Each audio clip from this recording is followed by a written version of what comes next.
afternoon, everybody. I'm Amy Dillo with Career Services. I'm right across the hallway. We're in room 102. Today we have our College of Business Alumni Panel, and we have Mr. Joshua Long, Brent Dyson, Dave Wilson, and Matthew McGinnis here.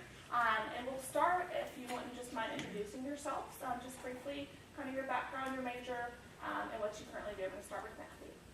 So I was an MIS major here at Lamar College of Business. Graduated 2 years ago professionally. I have 5 years in the military as an intelligence analyst, and 2 years with my current company known as the Reach Group. And what I'm doing now is officially a project management position, but my company does a couple different things. We do performance optimization, safety, and leadership for downstream oil and gas business. Of that, I work on the performance side, and my current client is Murphy Oil. Good afternoon, my name is Dan Wilson. I'm the manager of quality assurance at Eastern Forge. Kind of in the same boat this gentleman here is, working in the oil and gas industry a little bit.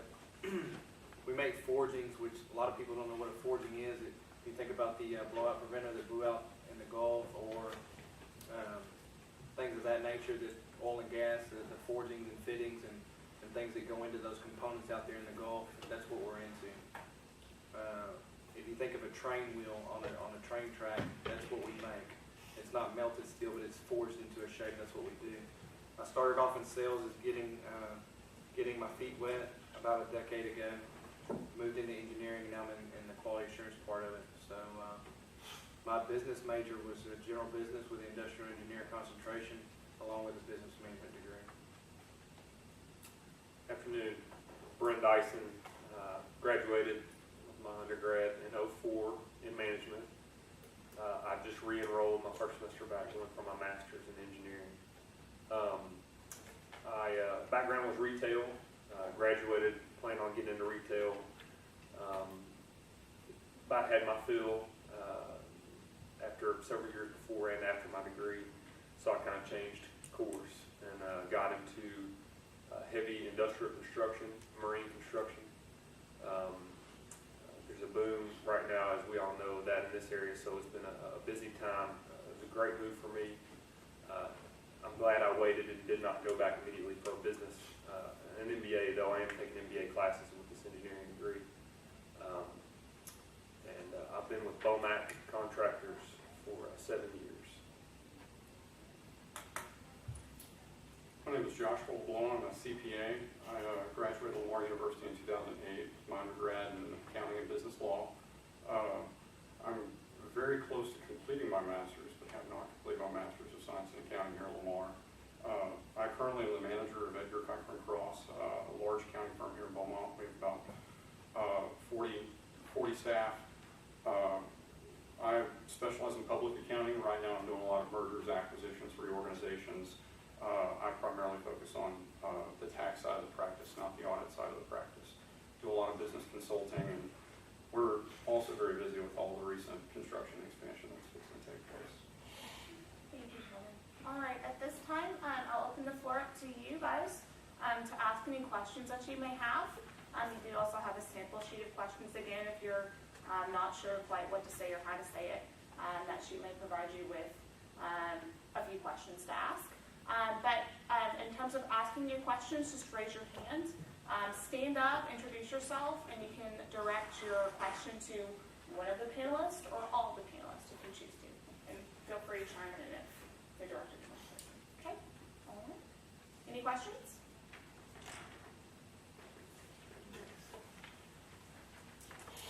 There we go.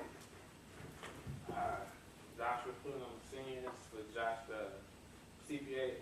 I'm actually a finance major, so I don't really want to work in the accounting side. What finance position would you guys offer, or would you offer, like in that area?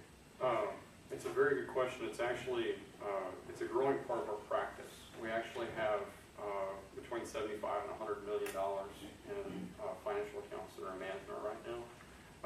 We several years ago realized that in working with our clients and trying to communicate with them for retirement plans or investment or wealth growing strategies, coordinating with Edward Jones and Merrill Lynch, and some of them have TD Ameritrade accounts that they manage themselves, that our clients were spread out over a wide variety of places, dealing with life insurance and other things when it came to retirement planning, estate planning. And so years ago, we really felt like we could kind of bring all that together and really be that one advisor for our clients, the ones that needed it. And it's actually a very, very large growing practice in our area. We currently have 4 or 5 staff that are devoted to nothing but financial services, but I would say at this time, none of them actually have any accounting background. All their background is finance. And we try to work with them directly because so much of what they do deals directly with what we do. So much of what we do deals directly with what they do on our individuals.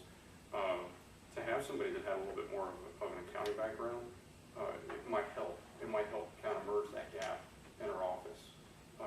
But there's grave opportunity there. And I think that a lot of the accounting firms locally have actually moved to having a financial services practice and a wealth management type practice.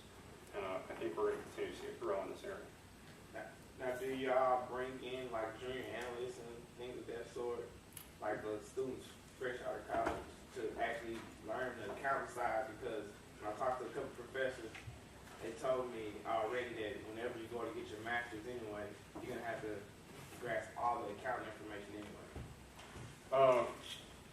Do you have any interest in the accounting side or just strictly the financial side? I'm more of a financial side, but in order to get the MBA, you have to have that accounting. Sure.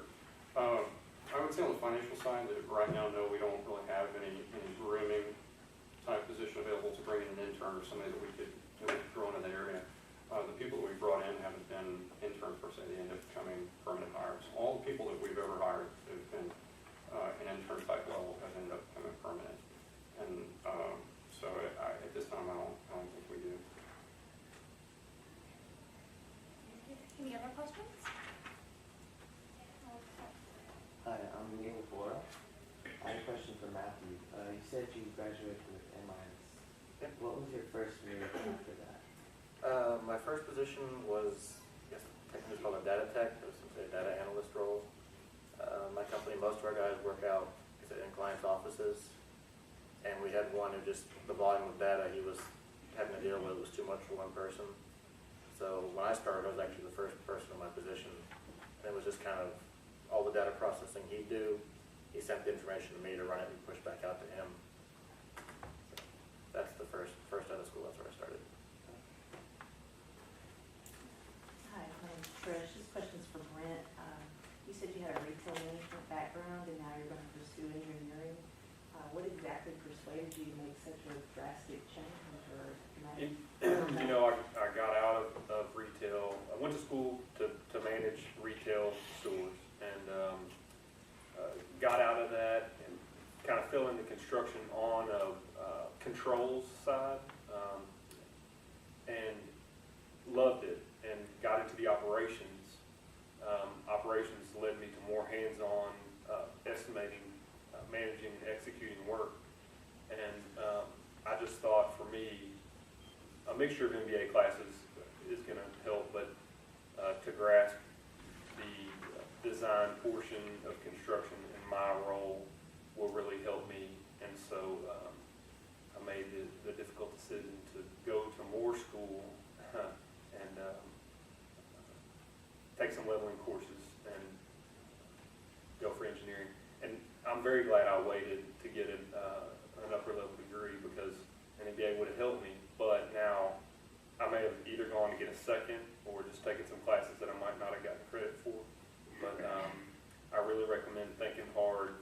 If there's any chance you'll change your mind on what you're going to do, think hard about take a year, work a year or two, get some professional experience before you go for your master's, if you can, just kind of get your feet wet. Make sure that's exactly what you want to do.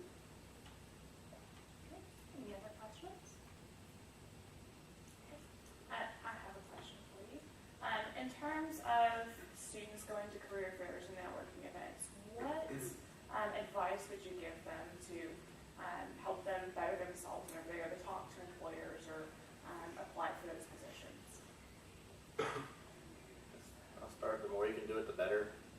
Like anything else, the more you talk to people, the more comfortable you get with it, and the more relaxed you are. So the first couple times I did it, it was kind of, okay, do I have my list of things I want to point out? And as you keep talking to people, it just becomes natural. So.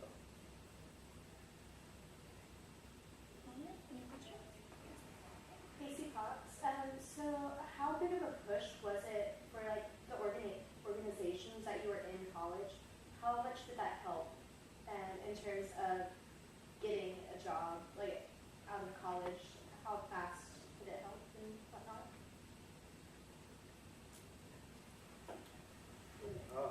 I'll start on that one. You know, as far as going to school when I was in college, I didn't take a lot of extracurricular activities. Reason being, I had to hold down a full-time job to support myself in college. For saying that and doing that, I have an understanding for some of the extracurricular activities and what goes on in those activities. I think it's good team building skills and stuff like that. But I also have to weigh in on, you know, how did you get through school? That's when I bring people in to interview and stuff like that. Ask them, hey, how did you get through school? Did somebody pay for your school, or did you work through school? Stuff like that. I think it's good to be in those activities, like you're saying. I don't know how far it will get you as far as how you get looked at over somebody else. For me personally, I would accept somebody with probably a lower GPA to pay their way to go through school.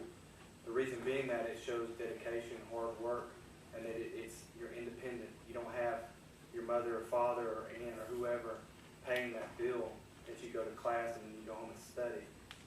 As far as somebody else going to work after they get out of school till 9, 10 o'clock at night and then going back to school the next day. Does that make sense? Does anybody else want to chime in on that one? I would say that, you know, as an employer, we have two things to look at on your resume, and that's your work history and then your other non-work related background. A lot of times there's not a good blend of the two. You have somebody that, like you said, and I was the same way. I worked a lot through school. I didn't have a lot of extracurricular activities or a lot of philanthropic activities. So it's, we as employers probably look at one of two things: someone that's been involved in a lot of extracurricular activities, or somebody that has an extensive work background that may have a little bit more experience for something that they can apply. Okay. Any other questions? I can comment on that as well from someone who did a whole lot of extracurricular stuff. If you can sell it right, I think it'll help you quite a bit. I've been out talking to people as we do the hiring. One of the organizations I was with, a guy who set up a charity golf tournament. And if you just walk in and say, you know, well, I did a golf tournament once, that's kind of pass over. You say, you know, I made all the bookings, contacted several different businesses for sponsors. It shows that you have the ability to manage a large project or have done something similar to it. So even if you're not directly related to the experience, it's a transferable skill. Sell it right, it'll help. Any other questions? Yes. I'm Robert Quinty. I have a question for the oil and gas background people. When you talk about a big building in the area, what exactly are you talking about? Is there some... For us, as far as for the company I work for, Eastern Forge, there's a lot of exploration, exploring going on as far as, you know, the LNG gas terminals that have been put in, and their long-term venture plans with that. That's going to be, you know, and then the pipeline that they keep talking about. But for my company, we're more along the lines of the major project spans that go on for long terms and years. That's where we fit in as far as in the oil and gas industry. And for that long duration is what keeps you afloat longer. And if you were, hey, I'm only going to work on this one project locally, this, that, and other. But for the oil boom locally, I think a lot of it has to do with the LNG. And a lot of it has to do with, you know, the refineries and everything going on, the expansion projects. But a major one's Golden Pass right now. There's several. I mean, there's the first one to get it was a company in just over the state line, Hackberry, or Cameron, Cheniere LNG, and everybody's trying to follow suit. So, I mean, they're competitive. And not only are the owners, the Chenieres, the Exxons, looking to hire people permanently after all this construction's done, but the large contractors, the Bechtels, the Zachary's, are coming in and hiring. They'll bring part of their team, but they'll hire people, not only craft workers, but office support staff, HR. I mean, they just, a huge team for all of these expansions. And then you have the subcontractors under them that are doing much the same thing on a little bit smaller scale. But there's so many of those projects popping up in Southeast Texas, Southwest Louisiana, and even along Corpus, I mean, all along the Gulf Coast, that it's a really, if that interests you, it's a really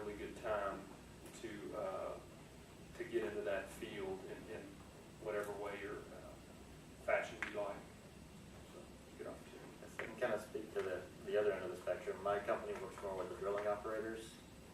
And for us, it's just been like the activity boom, especially in south central Texas. So as, I guess, all that shale oil came on play, everybody's just has been really trying to get into it. So that creates opportunities. You need safety with that. You need, we sell it, you need performance with that. And so it's just activity across the board, I think, is going up, is fair to say. Sure. If I could expand on that, I think the big player of what's going on here is about 15 years ago, the city of Beaumont and Port Arthur and the Sabine Neches Navigation District petitioned the Army Corps of Engineers to do a study on expanding our waterways. And it takes about 8 to 10 years to do that study. And then you have about 5 years of lobbying the federal government. And back in 2009, 2010, it was finally approved. The Sabine Neches Navigation District in our waterway is going to be the first port in the country that is Panama Canal ready. And it's the only one inside the next 2 decades that will be. And that's what actually brought LNG engineers here, is because we were going to have the first ports that were deep enough to take the super LNG tankers. And now with all the fracking and all the natural gas and everything that's come into play, the United States is going to become an exporter of natural gas. And LNG actually has another plan in place right now to become an export facility and not just a storage facility. With the river project in place, they're going to dredge the river to 42 feet plus 2 plus 2, and they're going to widen it. And ExxonMobil and Total and Veolia, they all have expansion plans in place right now. We don't know the extent of them; they're not public yet. But this area is probably going to see a big boom. And to my knowledge, I think there's $100 billion in industrial expansion between Lake Charles, like you mentioned, the Cameron area, and Southeast Texas, with all the industrial expansions going on. Very, very good time to be here, and oil and gas is the big push behind it. That kind of leads to my next question. I was actually headed that way. I've been looking into a lot of the energy trading, and I was trying to figure out the energy trading as far as natural gas versus oil and gas. Like, what line, like, what percentage is that? How big is that actually getting around here? Like, how would I get like my feet wet to try and actually look into that? Because I know no one's gonna let me come in right out of college and jump into the trading part of it.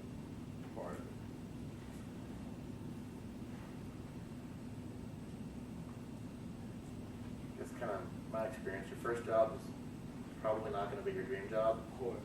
So if you see something that's not necessarily what you want to do, but it's with a company that does do what you want to do, it's kind of take it, and then you can work your way into it. Like I had started as an analyst and had enough experience doing other stuff that when there was a project manager position open, which kind of was my goal, I was there and I had the skills and I'd proven that I could do the job, so it was made the transition. So, aim for it, but like you just said, most people aren't going to put you in the big leagues right away. There's an entry-level position. But if that's what can lead to where you want it to go, then don't be afraid to take that. And from there, it's kind of incumbent on you to excel. Any other questions? Internships. Internships seem to be a very hot topic here on campus. Some students absolutely have to have a paid internship. Some students don't mind having an unpaid internship. What are your thoughts on that? Go for paid if over unpaid, that's for sure. I mean, I think whether they're full time or part time would have a lot to do with it. I haven't had an internship myself, but I've had people who work both and have had great benefit. If they're wanting to work for a smaller company, they go and work for a big company. Go do an internship for a big company. Become the number. See how it feels. See if it scares you off. If you're more of the small company type, go do something different. I mean that would really be a good chance. Even if you think you know exactly what you want to do, go do something a little off of that, and it may change your mind. Well, and two, for me, as far as internships go, I agree with Brent here as far as testing the waters. Hey, I think I know, I don't know, I can't speak for these other gentlemen, but a lot of times you'll get into an industry and then, like Brent said, flip-flop and go, instead of retail, go to construction. sometimes you just have to get out there and do something to figure out, hey, is this really what I want to do? Because in a business environment, I mean, this isn't, we're talking about a college of business here, it can lead you on different paths. So you go down oil and gas, hey, I want to do whatever this is. Well, I got a little taste of HR, and hey, I like that. So whatever it is, get your feet in there and get some experience, get the exposure, and figure out if you like it or not. And if you don't, hey, what else is there? Go on to the next one. Because if it's just an internship, it's not a long-term thing, even though it could potentially become a long-term thing. And to hit on the topic that this gentleman here said about you might use that as a stepping stone to get further deeper within inside the company and drastically change what you need to do to make it happen. Any questions? From like a hiring standpoint, how important are internships? Like, you don't seem to hire more people that have had internships or not necessary? I think any work experience is good experience, and especially if it's something competitive like that. I mean, people, I would think internships are pretty competitive most of the time, but if you can get a good one, it's certainly a resume builder. Especially, coming out of college, you've got to do things to separate yourself from not only your peers, but people who've been in the industry for a long time or worked a while. It's all about, and you might be able to do that with a personality, but you got to look good on paper too. It just depends on who's doing the hiring. So whatever you can do to separate yourself, I think is very necessary. Any questions? No, quiet group today. Let's take a look. As far as internships, to hit on what Brent's saying as well, the resume on paper, this is my own opinion, the resume on paper, you have to do something to separate yourself from the other people. Because, I mean, you may be in there with a number of 50 people. What's going to set you apart from the others? So even though it might be minor, like he was saying, to make it into something that's sellable. So, hey, for example, and this is a true story, for example, when I was going to college here, I worked on a ranch as a ranch foreman. Now, I could have said something that, well, we work cattle, I baled hay, did some really hard labor work, but I figured out how to sell myself to my employer, not only the people that I work for now, because this wasn't my first job out of college, but figure out how to make that work for you.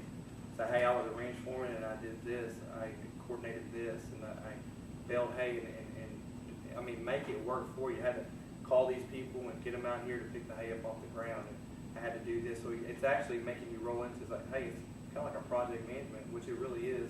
Even though if you get down to it, it's a minor task. It's really not that big a deal. But I figured out some way to sell that to my employer. So first off, if you could do that on paper, the next thing when you get in there for your actual interview, if you give one, again, you have to sell yourself and set yourself apart from the others in some form or fashion. A lot of that is a firm handshake. Look people in the eye when you talk to them. Dress nice for the first interview. All the things that would impress somebody, something like that. But that would be my recommendation, is to figure out how to sell yourself to others to make you look a team player, good attitude, good work ethic. Any extracurricular activities that they're beneficial that help you to grow yourself and become a productive individual.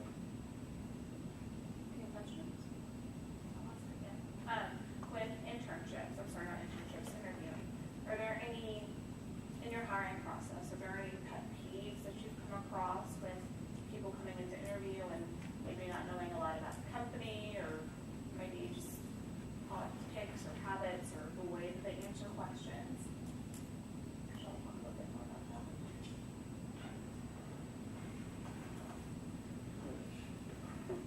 It's been my experience in the initial interviews, and I'm not one of the partners in the firm. I'm just one of the managers, so I'm kind of the initial step in the way our process works.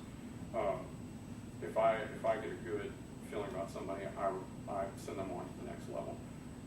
I would say that I can't tell you how many Lamar students I've talked to recently that are actually doing research about our firm before they meet with us and know a little bit about us, and they're asking questions.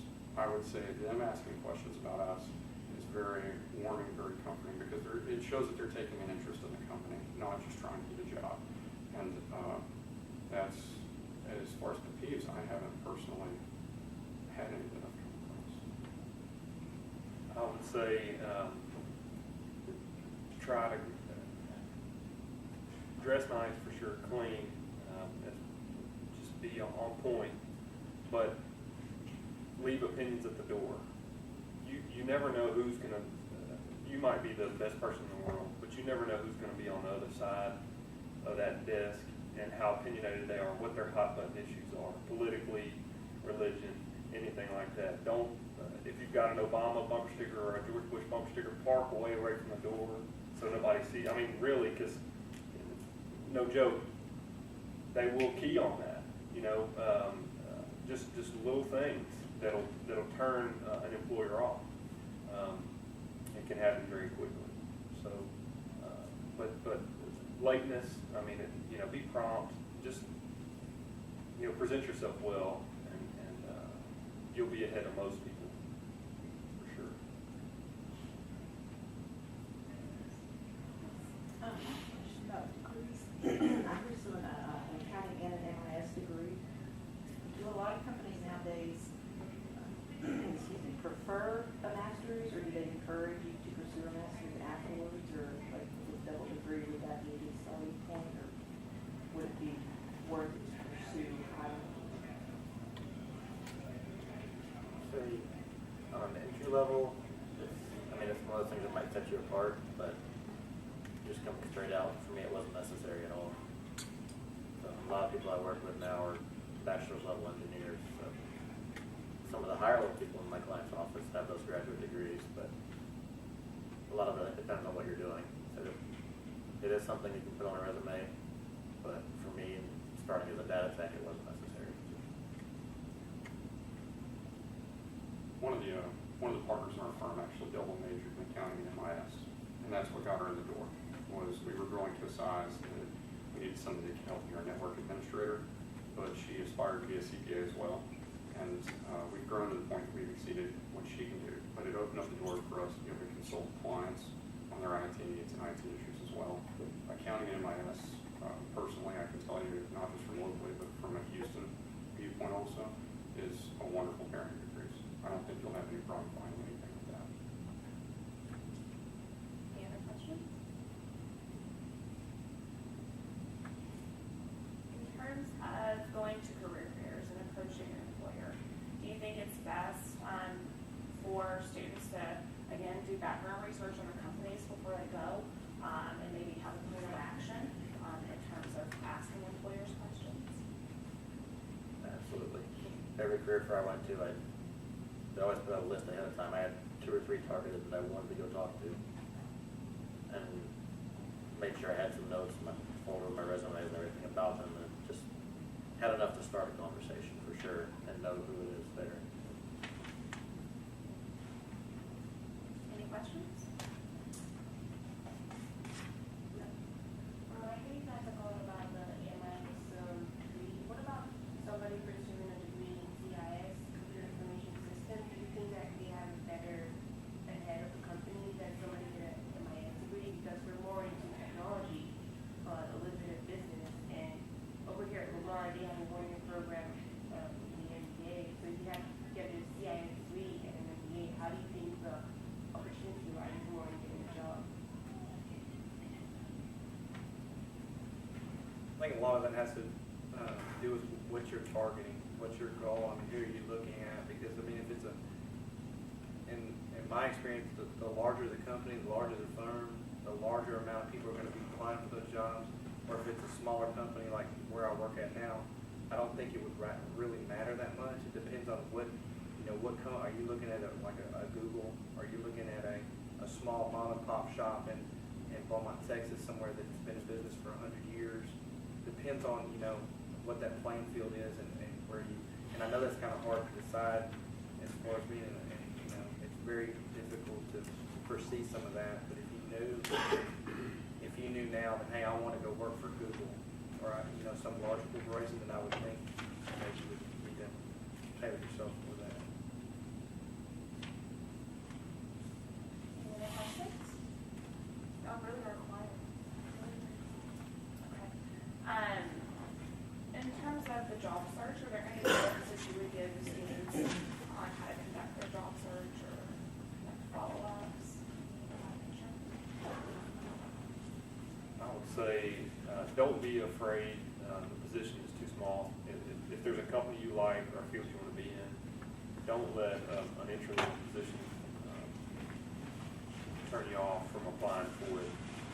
Just because you have a degree doesn't mean you're going to get right into the top or even the middle. It can be a fast rise, it can be a slow rise, but I would encourage you guys, if you find a company or trade, just take, I guess have a floor, but take what they'll give you, to a certain extent.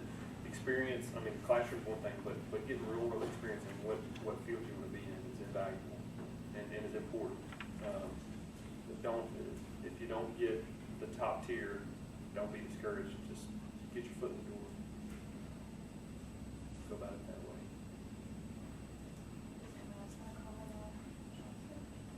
If I can, to take what Brent's saying to the next level is, a lot of times, and I think this was kind of hinted at earlier by a couple of panels, you just get your foot in the door with something in that field, and you'll find out that there's different specializations. You'll be able to figure out over time what you really want to do. Like y'all mentioned before, first job may not be exactly what you want to do, but a lot of times the people that are in the job search process don't really know exactly what they want to do because they don't know exactly what those job positions entail. Focus on something industry related and try to get your foot in the door, and you'll be able to figure out exactly where you want to go. And with a little experience on your resume, you can start working in that direction. I would recommend joining professional organizations. I think the engineers have a professional organization to be a part of. The Southeast Texas Young Professionals, there's plenty of people to network with in that organization.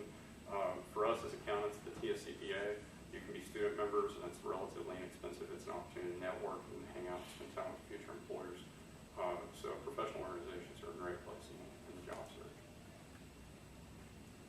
You kind of talked about networking, so I'm going to key in on that. We just had our speed networking event for this year yesterday, and a lot of students had a little trouble kind of trying to get out of their shell, the network, and they had trouble with asking appropriate questions, let's say. But would you give them any tips on how to network or different opportunities to network?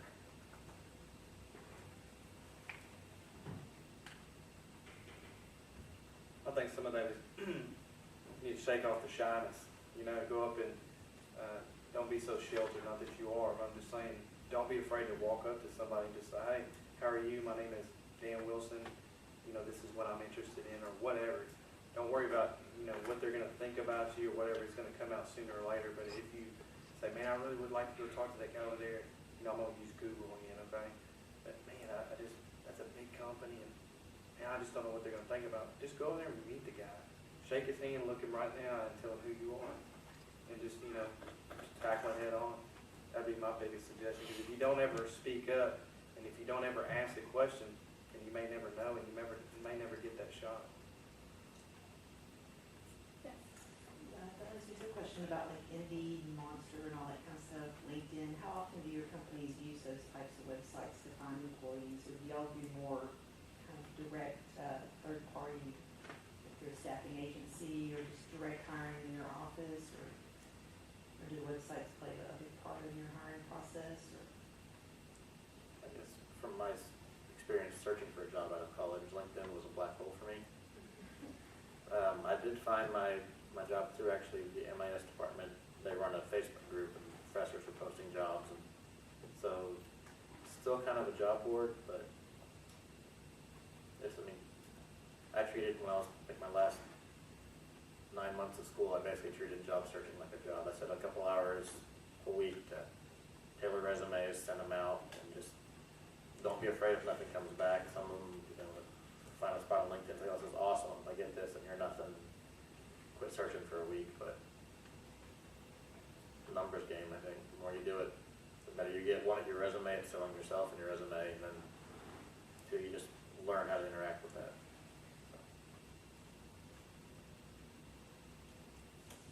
I'm going to ask about social media. A lot of students come in and they're like, it doesn't matter, my Facebook page, it's okay. They're not going to look at that. Do your companies look at social media